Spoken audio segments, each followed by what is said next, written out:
Bonsoir Jean-Christophe Couvi, je veux qu'on vraiment on ait les images en boucle. Expliquez-nous ce qui s'est passé et je rappelle cette difficulté qu'ont les forces de l'ordre aujourd'hui pour ces refus d'obtempérer, pardonnez-moi, et la difficulté d'intervention. Et on est face à des délinquants de plus en plus violents et parfois de plus en plus jeunes. C'est ce qui s'est passé dans le Lot-et-Garonne. Oui, bonsoir. Écoutez, ces images, j'espère qu'elles montrent à tout le monde et qu'elles sont assez choquantes pour comprendre un peu le quotidien de mes collègues tous les jours, justement, face à ces problèmes de refus d'obtempérer. Et peut-être que certains hommes politiques peuvent imaginer un peu ce que nous, on peut ressentir avec le stress, l'émotion et la peur au ventre. Donc, effectivement, c'est un refus d'obtempérer, mais qui part au départ d'un vol de portable et d'une voiture sur une personne. Donc il y a 6 jeunes avec des capuches qui agressent une personne à Sainte-Livrade. Sainte-Livrade, c'est 6000 habitants, donc c'est une petite ville, quoi. Donc ça part de là, la personne réussit à appeler la police, et en fait c'est un équipage de la gendarmerie, du PSIG. PSIG, c'est l'équivalent de la BAC pour les gendarmes, c'est peloton de surveillance et d'intervention, la gendarmerie, qui prend en charge ce véhicule, qui les repère et qui les suit à distance et qui donne la progression. C'est ce qu'on appelle donner une progression, justement pour pas percuter les véhicules ou essayer de préserver un peu l'intégrité physique des gens et surtout des passants. Et donc l'étau se resserre et on a un équipage de la police de Villeneuve-sur-Lot donc qui veut se mettre en barrage sur le rond-point. Et après, les images parlent d'elles-mêmes. Les gamins qui conduisent arrivent à fond et percutent le véhicule, touchant 2 de mes collègues. Donc une collègue qui était au volant, qui a quand même 10 jours d'ITT, ce qui n'est pas rien. Donc elle a été blessée au cou, notamment au rachis cervical. Et après, on avait un policier adjoint. Policier adjoint, encore une fois, c'est un policier au rabais qui est payé 1300 € par mois et qui lui a été blessé aussi grièvement. Voilà, donc l'intervention et l'interpellation, vous avez vu, c'est un peu musclé, mais je peux vous dire, quand vous avez le palpitant à 200, qui tape à 200, vous prenez pas de gants et puis vous savez pas surtout à qui vous avez affaire. Peut-être que vous l'avez dit, mais je vous ai pas entendu, Jean-Christophe Couvi, mais est-ce qu'on connaît l'âge des personnes qui ont été interpellées? Là, c'est pas compliqué, il y avait 2 personnes de 15 ans, une personne de 16 ans et l'autre de 17 ans.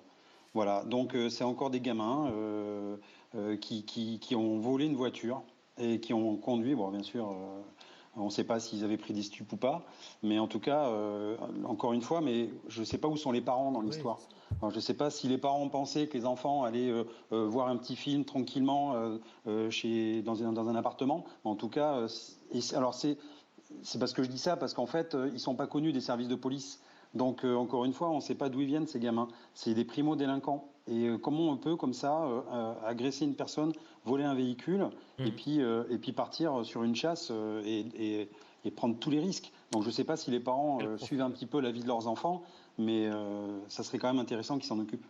Jean-Christophe Couvi, moi, ce qui me surprend, et c'est ce que vous avez raconté, c'est qu'on est face à 4 jeunes qui n'étaient pas connus des services de police, qui sont donc des primo-délinquants, et qui entrent dans une spirale extrêmement grave dans la délinquance. C'est-à-dire que vous volez une voiture, vous Un refusez téléphone d'abord. d'obtempérer.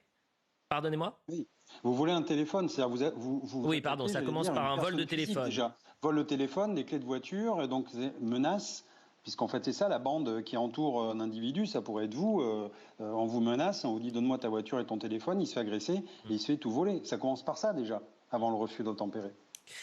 Ces jeunes mineurs qui ont été interpellés, la justice, il va y avoir une comparution immédiate, j'imagine. Ces jeunes vont être. Alors, Euh, On le souhaite, mais encore une fois, là, il faut reprendre l'individualisation de la justice. oui. C'est-à-dire que là, il va y avoir un juge des enfants qui va regarder l'état familial, social des enfants, et en fait, c'est le code des mineurs qui va s'appliquer. C'est pas comme pour les majeurs, c'est pas automatique la prison. Pour les mineurs, d'ailleurs, il n'y a pas de prison à proprement parler. On parle de mesures éducatives.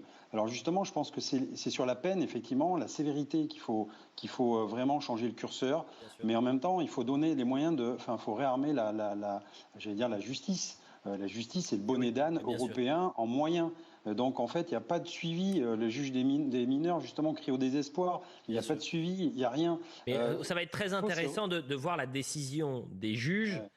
sur ces 4 mineurs qui donc commencent par voler un téléphone, volent les clés de voiture, refusent d'obtempérer, percutent des policiers et blessent des policiers. Jean-Christophe Couvi, vous êtes en direct toujours avec nous. Alors certes, là, ce sont des pompiers qui ont été agressés. Mais moi, cette séquence, je la mets en parallèle avec ce que j'ai vu cette semaine, et notamment mardi lors de la mobilisation à Paris et la manifestation. Et ce policier qui est pris à partie par des manifestants, et on l'entend dire « j'ai peur ».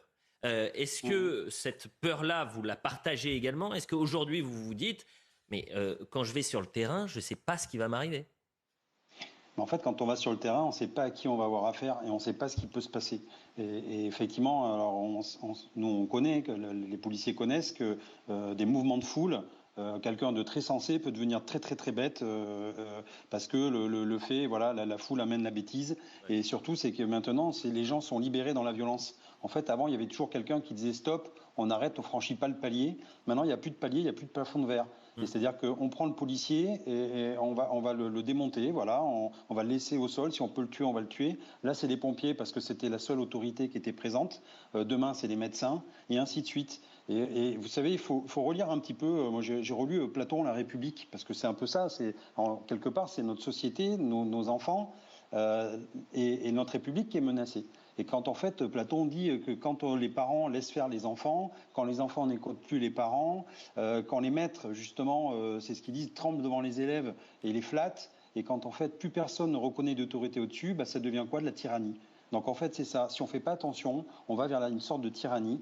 Et justement, c'est à nous de reprendre les rênes sur cette société, ces gamins qui dérivent complètement et qui, en fait, on a l'impression que on ne s'explique plus, on ne parle plus, on s'exprime que par la violence. On a un problème dans ce pays de libérer la parole et surtout de pouvoir discuter tranquillement, sereinement. Et tout de suite, en fait, on s'exprime par la violence. Et nous, policiers, on est en première ligne par rapport à ça, parce qu'effectivement, on représente l'État, on représente l'exécutif, on représente la République. Et en face de nous, on a des gens qui ne supportent plus cette République-là et qui veulent créer leur propre société. Voilà. Eh bien, écoutez, merci beaucoup Jean-Christophe Couvi.